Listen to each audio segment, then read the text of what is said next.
You're selling your dogs beyond 5, 7, 8 bands. If you got 8 dogs, 8 and 5 is what? 8 and 5 is $35,000. Well, it seems like Tyra just can't catch a break again. I've been kind of in a rabbit hole doing some research and some stuff. It's been pretty interesting. I'm going to share it with you guys. But first, before we get to the good stuff, I want to show you this video here.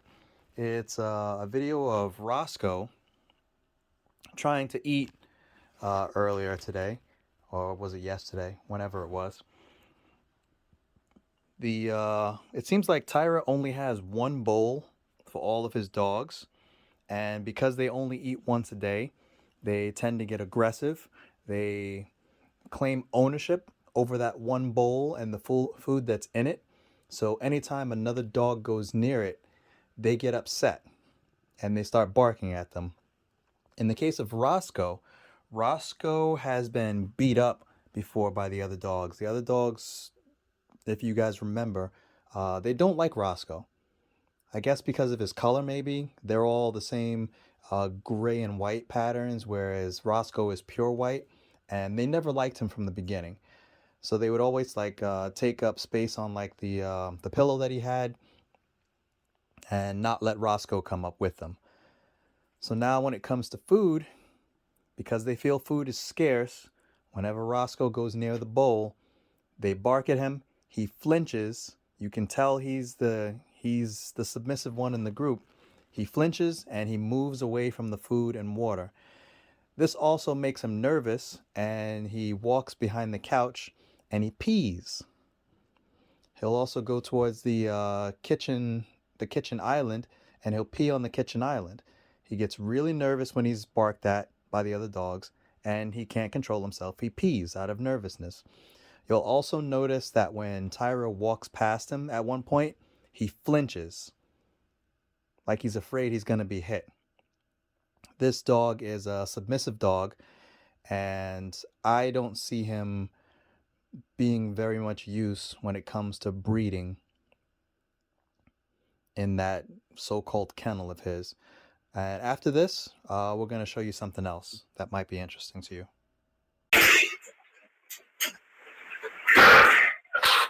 Shut it up. You didn't eat. You better stop it. What'd I tell you? Stop.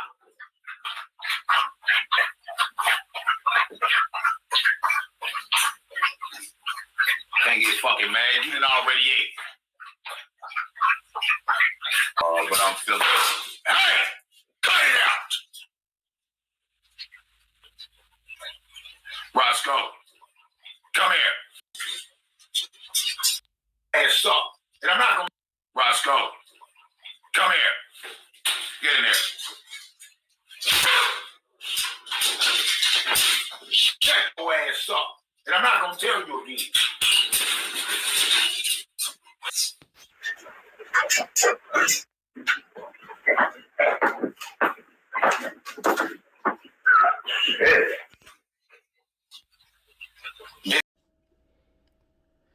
This next clip I'll play twice, just so you can get a better look at it. But what you're seeing here is one of Tyra's dogs choking. If you look at the legs, and I don't know how many of you dog owners have seen this before, but look at the legs on the dog. See how they're splaying out to the side? This dog is choking and is actually about to pass out.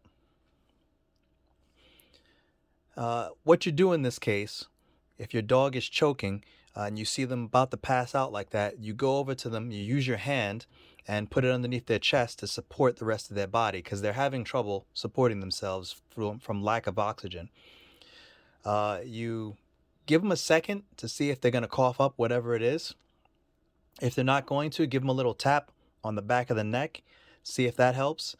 If it's really stuck and you hear them gag, like that gagging noise and their tongue kind of sticks out, you're going to have to go in there and remove whatever it is with your hands. You're going to actually have to open up the dog's mouth, reach down as far as you can, and pull out whatever it is. You can also attempt the sort of like a Heimlich maneuver. It doesn't work too well on dogs. What you would do is, now that your hand is on their chest, you move it down just a little bit to where the ribs end, and you kind of yank up. You want to yank up and pull their back legs off the ground, like really quick. And that sometimes dislodges whatever's in their throat, because putting your hand down their mouth can be a little tricky. Sometimes they panic and they'll bite you. If all else fails and your dog passes out, you can attempt dog CPR. How you would do that is take their front leg and bend it back along their body, kind of like an L, and wherever their elbow meets their ribs, that's where their heart is. You want to put them on their side, and you want to start pressing right at that point where their elbow meets their ribs. If you pull it up into an L formation, you kind of give them five or six good pushes, see if anything comes up. If nothing comes up, then you want to move over to the front of the dog, close his mouth with your hands, hold his like mouth closed, and you want to use your mouth, form a seal over his nose, and blow a couple of times. Sometimes when you release it, the dog will vomit. Whatever else it is that's stuck in there will come up. At the very least, you're getting oxygen to his brain if he has passed out already. Then you want to go back and do some more compressions right at that spot along the ribs, and hopefully, whatever it is that's got your dog choking will come up. Usually the dog will take care of it itself, but in the event like this one with his legs all splayed out, that he passes out and his gag reflex no longer works, he's going to need a little bit of help. As you notice, Tyra did nothing to help his dog, so if it ever happens in the future and it's really bad, they're going to be finding a spot next to Lola. Let's take a look. See the muscles on that thing right there? That's Foxy Roxy. Hard body. What's good, Big 7 Deuce? Quit eating so fast. Roxy. Get over there. Quit eating so fast. Damn, the food ain't going nowhere. All right, next few clips. As I was poking around, watching different videos, they have two different definitions. Well, there are more categories, definitions for dogs. More than two. There's breeding quality, there's show quality, there's pet quality, and there might have been something else. Might have been just those three, or maybe I'm missing something. I don't know. It seems like what Tyra wants is breeding quality. Breeding quality is basically what you pair up with other dogs and produce new dogs. It continues the line, and hopefully you get good features going forward. You improve the line, you make it better. Pet quality have flaws in them, something wrong with them that you don't want to breed, because you'll pass down these genes to other dogs and you'll make the line worse.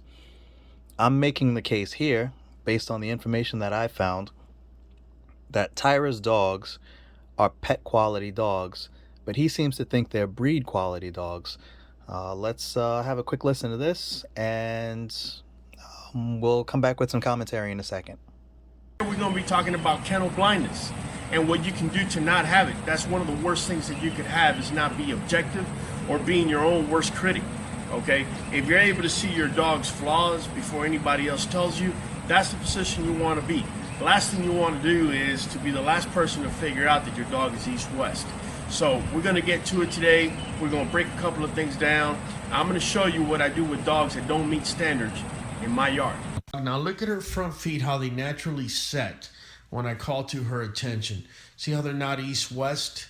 You see how she is in complete harmony? Her top line is where it needs to be. Again, I'm calling her attention, head up or head down. Everything looks harmonious. The movements are harmonious. Again, look at her front feet. Look how she sets. She's going to look down. And I do this on purpose to see if she resets her feet, and she doesn't. Then we bring her up, and then you can see she's still set correctly. That's what we're looking for. All right, let's see how that dog stacks up against one of Tyra's dogs. What I normally do, which is the most evident, is you look at the pup's front. And one of the first things that I look for is that the pup is not east-west. That's like a major thing for us here. East-west is nothing more when the two front paws are pointing outward. Okay, it's a very common fault amongst the bully community, especially on the bigger dogs. Again, not every kennel has that, but it is out there quite a bit. It's plain as day. You can see the dog has east-west paws pointed in two different directions. According to the videos that I was looking at, they said you don't want to breed these type of dogs. It's just going to continue on into their kids, and you're damaging the line by doing so. Let's look at some more and listen to what they have to say. We're going to objectively take a look at Roma and look at her natural stance. She is east-west, just natural for her. There she goes again. It's not a slight east-west, it's a full east-west. But 95% of the time, if I'm seeing east-west, I'm pretty much just staying away from it. Yeah, so according to that one flaw, Tyra has pet quality dogs. If you look here, it's not just the one dog. He has others that have the same feature. So basically, he should not be breeding these for any reason. These are pets. He should be giving them away or just keeping them in the home. And therefore, she's a perfectly good dog as pet quality, but not necessarily for breeding. Fam, I understand that it can be real difficult, especially if you're a new breeder, to be able to identify a dog that you've produced that is of pet quality. The more that you get knowledge and the more that you get into it, you'll be able to realize that a dog's pet quality, because you'll be able to see two major flaws and even a slight flaw or even a third flaw in your production. The minute you see that, immediately you need to tag it as pet quality and be able to sell it as such. Two reasons. First reason is you don't want to reproduce through that dog because it's going to be reproducing these flaws over and over again for you. Secondly, you decide to go ahead and sell this pup because you figured you've invested too many resources in it or whatnot, and you sell it to somebody, say for $2,000 or $3,000, and they realize that what you sold them is pet quality. Let's just say that's one of the main reasons why a lot of kennels fold within the first 3 to 5 years. Comparing his dogs to some information that I found in these videos, I found one other flaw that would impact his breeding and qualify his dogs as pet quality dogs. Take a look at this here, listen to what the guy has to say, and well, based on this, they have at least 2 flaws in his 2 breeding females, and his males are probably the same too. Haven't been able to see their teeth. The teeth is another part of the whole equation, but yeah, we can't really see that. But anyway, let's take a look at this here and see what the guy has to say. The next thing that I look at is the top line. You look at the dog's top line. The top line is nothing more than the dog's back. If you're seeing that the front of the dog is higher, in other words, that the back is on a slight decline, that's actually not the worst thing. You do have to keep an eye out though for the back legs, as far as what type of angulation they have on the knee and whatnot. But the one thing you definitely might want to stay away from is high rear. Okay, high rear, all it means is that instead of having a decline, okay, you have an incline. The back rear is taller than the front. You want to stay away from that. It's not the hardest thing to breed out. It really isn't. Top line is usually a good top line, a good straight top line is usually a dominant trait. But again, you know, if you can avoid it, go ahead and do so. If the dog has a high rear, for example, and say it's unavoidable and I must purchase it, definitely I'm looking to lower the price of the dog. I'm not paying $3,000 for a dog with a high rear or anything like that. You know, whenever I see a fault like the ones that I'm talking to you about, we're immediately bringing down the price, okay? Now, you could have a perfectly good dog, okay? It's got everything that you want, but it has one of these faults. As a guideline for us, typically, we're looking at that being a $2,000 dog. That's just us, and that's just our guidelines, okay? You might want to pay more, you might want to pay less. But typically, when we see one major fault and it's definitive and it's showing, we're not going to pay more than $2,000 for a pup. That's just us, okay?